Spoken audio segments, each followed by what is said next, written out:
There's ghost towns all over this country, left to rot 'cause of hard times.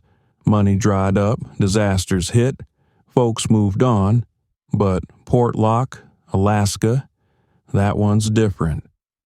Portlock weren't abandoned 'cause of no bank failing or the earth shaking loose beneath it. Weren't 'cause folks just got bored and packed up. No, they ran. Left behind their homes, their living, their whole damn town. 'Cause something out there in them mist-soaked woods sent 'em running. For years, folks whispered about Nantinaq, a massive, shadowed thing lurking just beyond sight. A beast, they say, too big to be a man, too smart to be an animal. But what if it weren't just Nantinaq stalking Portlock? What if the land itself was rotten, cursed from the start, a place where the air carries voices that ain't there, where lights dance in the trees, leading folks somewhere they ain't meant to go, where the dead don't rest easy, their bodies found mangled, twisted, like something out there was playing with them before it was done. The people of Portlock didn't just leave, they fled, and they never looked back. What really happened out there? Step careful now. We're heading straight into the dark. Welcome to Kentucky Melodies, America's Scariest Stories, where we bring you ghostly legends, spooky haints, and bone-chilling tales from all over this great land. These stories will have you looking over your shoulder all night.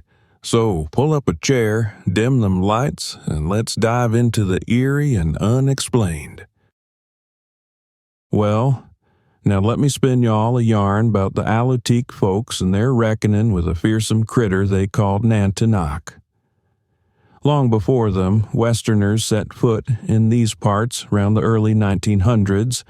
The Alaska people had been roaming these lands for over 7,500 years. They made their homes in the coastal stretches of south-central Alaska, including the Kodiak Archipelago and the Kenai Peninsula. Now, despite the land's bounty and beauty, there was a particular spot they steered clear of, a place that'd later be known as Portlock. To the Alaska, that patch of earth was forbidden. They spoke in hushed tones about Nantinaq, a towering, hairy creature that walked upright like a man but was far from human. This wasn't no campfire tale meant to spook the young'uns. Nantinaq was seen as a predator, lurking in the dense forests, ready to pounce on those who wandered too deep. Hunters who dared venture into its domain often never returned. The few who did come back were forever changed, their eyes haunted by what they'd seen. They'd whisper about feeling eyes watching them from the shadows, hearing footsteps that weren't their own, and catching glimpses of glowing red eyes piercing through the dark canopy. Such accounts weren't taken lightly. They served as warnings to others. For the Alaska, the area that had become Portlock was no place to settle. It was a realm best left untouched, shrouded in mystery and danger. But when the Western settlers arrived, eager to tap into the land's riches, they dismissed these ancient warnings. And as the stories go, they paid a steep price for their disregard. This here's the story about a place far from these Appalachian hills, a remote corner of Alaska known as Portlock. Back in the early 1900s, this here settlement sprang up, taking its name from a British sea captain, Nathaniel Portlock, who'd sailed those icy waters in the late 18th century. The town flourished on the back of a salmon cannery, attracting loggers, fishermen, and their kinfolk, all looking to carve out a life in the rugged wilderness. They built themselves a post office, a schoolhouse, and the cannery's smokestacks puffed steady as a train on a mountain grade. But from the get-go, there was an unease settling over Portlock, like a low fog creeping through the hollers. Fishermen, while mending their nets along the shore, would pause, cock their heads, and swear they heard voices carried on the wind. whispers in tongues unfamiliar, as if the very land was murmuring secrets. Hunters, seasoned as any Appalachian woodsman, ventured into the dense forests, their rifles at the ready, only to vanish without a trace, swallowed whole by the timbered maw. Those few who did return spoke of feeling watched, of twigs crackling just beyond the lantern's glow, but could never catch sight of what shadowed them. Then there were the footprints. Great human-like tracks pressed deep into the mud, far larger than any man's boot and heavier than a grizzly's paw.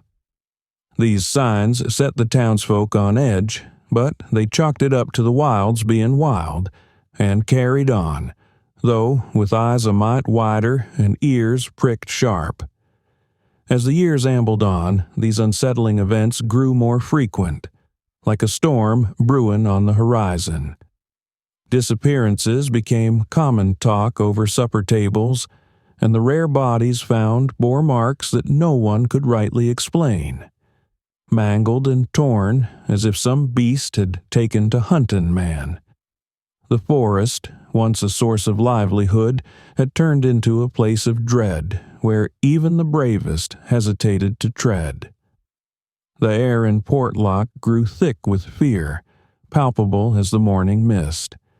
Families began to pack up, leaving their homes and the cannery's constant hum behind, seeking safer grounds. By the end of the 1940s, the town stood silent, abandoned to the elements and whatever lurked in the shadows, a ghost town birthed not by economic bust or natural disaster, but by an overwhelming, unspoken terror that drove folks away, leaving only whispers on the wind to tell their tale. By the time the 1920s rolled in, Portlock weren't just a town no one wanted to move to. It was a place folks was starting to run from. The forest that once promised good hunting had turned into a thing of nightmares, and the waters that once fed the town began giving back things that didn't belong there. At first, it was a hunter here, a trapper there, men who knew them woods like the backs of their own hands, going off to check their lines or bring back fresh meat, only to never return. The first bodies showed up in the shallows of the lagoon, all twisted up and broken, their flesh torn clean off the bone in places. Some had been gutted like a deer, their innards spilt out into the tide. Others looked whole on the outside, not a mark on 'em, yet their faces was frozen in some kind of silent, unholy scream, like they'd seen something so awful that their spirits just up and left, for their bodies even knew they was dead. And it didn't stop. Year after year, more men went missing. Then, one autumn, a group of loggers disappeared like a puff of breath on a cold morning. It was near a week before anyone found them, and when they did, they wished they hadn't. Their bodies was scattered along the riverbanks, not piled up like victims of a flood, but spread out, deliberate-like as if they'd been hunted down, one by one, and left where they fell for some unseen thing to admire its work. Word spread quick, but fear kept folks from talking too much. Ain't no one wanted to admit that something unnatural had its grip on Portlock, but fear can turn to foolishness just as quick, and one feller, a hunter by trade, had more bravado than sense. He laughed in the face of the stories, said all them disappearances was just bad luck or bears. He took off into the woods one evening, rifle slung across his back, claiming he'd prove once and for all that the only monsters out there was in folks' heads. Days later, he was found hanging from a tree deep in the timber, his head twisted all the way around, like something had grabbed him and wrung his neck like a chicken.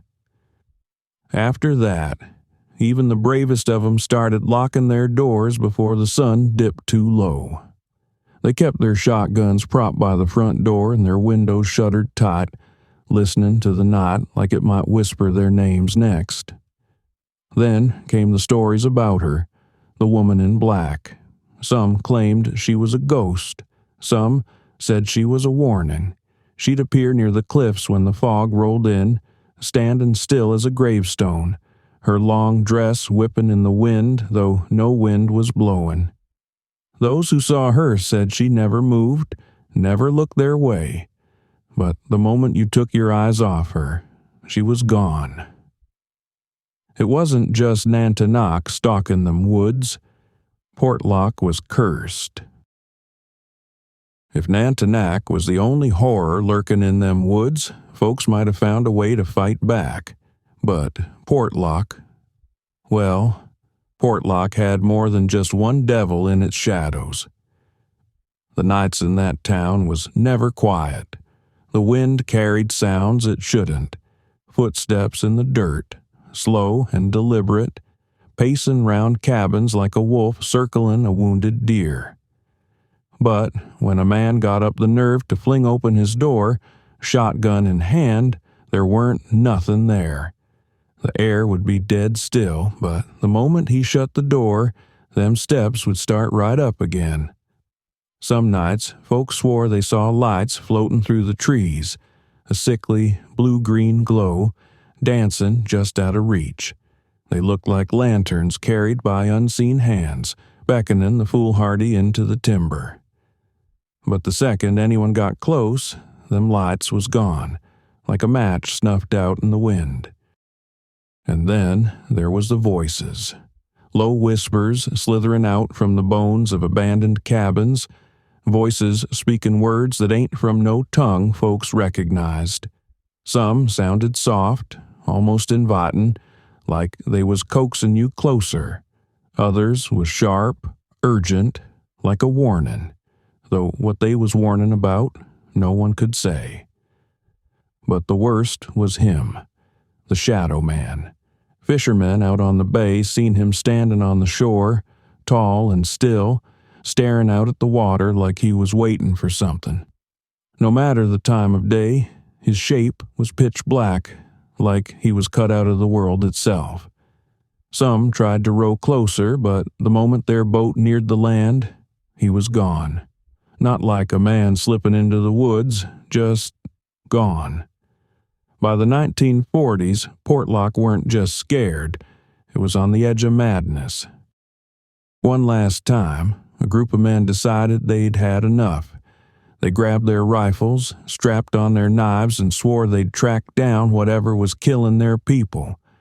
Maybe it was a beast. Maybe it was something worse, but they never got the chance to tell. Days later, the river gave them back, what was left of them. Their bodies was ripped apart, torn to shreds like something had taken its time playing with its food.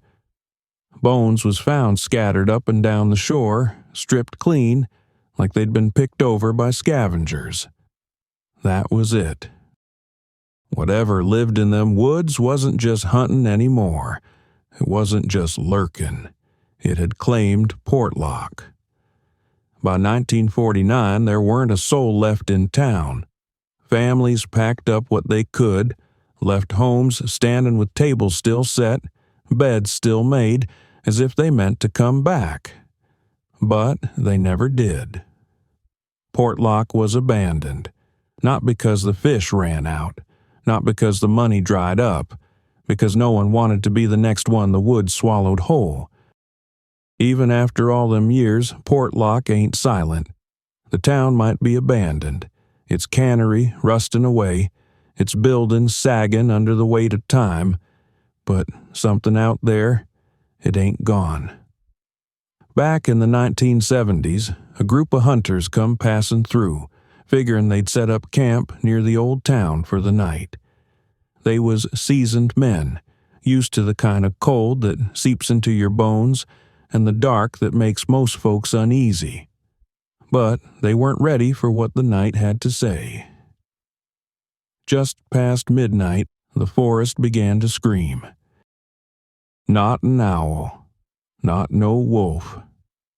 This was something unnatural, a sound that curled the blood in their veins, a wail that stretched out too long, too deep, vibrating in their chests like it was trying to shake them apart from the inside. They didn't waste time. They'd left their fire burning, left their gear right where it sat, and they never came back. Then, in the 1990s, a bush pilot flew low over the bay, making a routine pass when something caught his eye. There, on the shore, stood a figure, tall, broad, and still as a statue. A man, he thought at first, but there was something off. Something too big about the shoulders, something wrong in the way it stood. He circled back. It was gone. Not just disappeared, but erased. The sand where it had stood was smooth, untouched. No footprints, no sign it had ever been there. Like the land itself refused to hold its shape. And in 2018, a fisherman made landfall near the ruins, taking a break from the sea. As he walked along the shore, he came across footprints. Huge footprints. He said each one was twice the size of his own boot, sunk deep into the damp earth like whatever left him was heavy. Unnaturally heavy. He followed him a ways, but the more he walked, the more he felt something watching him. A pressure in the air, like the whole forest was holding its breath. And then the whispers started. Nothing loud, just a soft murmur on the wind, the kind that makes the hairs on the back of your neck stand up. Couldn't tell what it was saying, but he knew what it meant. Get out. Folks who visit Portlock today talk about that same unnatural silence, that same watchful presence, that same cold dread that don't come from the wind, but from something deeper, and that leaves us wondering, what if Nantinaq was just one piece of the puzzle? What if the people of Portlock weren't just running from a beast, but from something much, much worse? To this day, Portlock sits empty, its bones rotten beneath the weight of time, its silence stretching out like a warning whispered on the wind. Ain't no families setting roots there, no loggers taking their axes to the timber, no fishermen mending their nets along the shore. It's just hollow cabins, sagging docks, and the ghosts of all them that never made it out. Some say it was a rogue bear, some monstrous beast that took a liking to human flesh, tearing folks apart till there weren't none left to feed on. Others whisper about a killer hiding in them woods, a madman lurking in the shadows, picking off the unsuspecting till the town was naught but fear and empty streets. But then there's the ones that don't talk about bears or killers. They talk about Nantinaq. They say he's still out there, stalking them trees, watching the land that once belonged to him alone. They say he's waiting, listening for the sound of men's voices to return, for the smoke of cook fires to rise again, and when they do, he'll come back. And then there's another kind of fear, the kind that don't got no shape, no face, no footprints in the mud, the kind that says Portlock itself don't want no people, a cursed place, a hollow land that rejects the living, swallows 'em up, spits 'em out in pieces or worse, takes 'em whole, leaving nothing behind but silence. Whatever the truth may be, one thing's for certain. Ain't no one stays in Portlock, not for long. So, what do you think happened in Portlock? Was it a creature, a spirit, or something else? Did the town fall to a flesh-and-blood predator, hunting people till none were left? Or was it something tied to the land, a darkness that don't take kindly to settlers? Maybe Nantinaq wasn't just a beast, but a guardian of something worse. Would you visit Portlock? Would you step into that forgotten town, feel the heavy silence, listen for the footsteps that ain't yours? Or would you keep your distance, knowing some places don't want visitors? If given the chance, would you spend a night there? Share your thoughts in the comments, and if you crave more chilling tales of the unknown, don't forget to subscribe, because sometimes the scariest places ain't the ones we remember. They're the ones we were meant to forget. If you made it this far, reckon you got a taste for the eerie, so don't stop now. Portlock ain't the only place where shadows move on their own and folks disappear without a trace. There's plenty more tales waiting for you, just beyond the firelight. Go on, take a step deeper. Check out our other spooky stories right here at Kentucky Melody, where the haints still whisper, the legends never die, and the dark's always got something watching. So go on ahead and watch another, but if the shadows in the corner seem to be lurking closer, they probably are.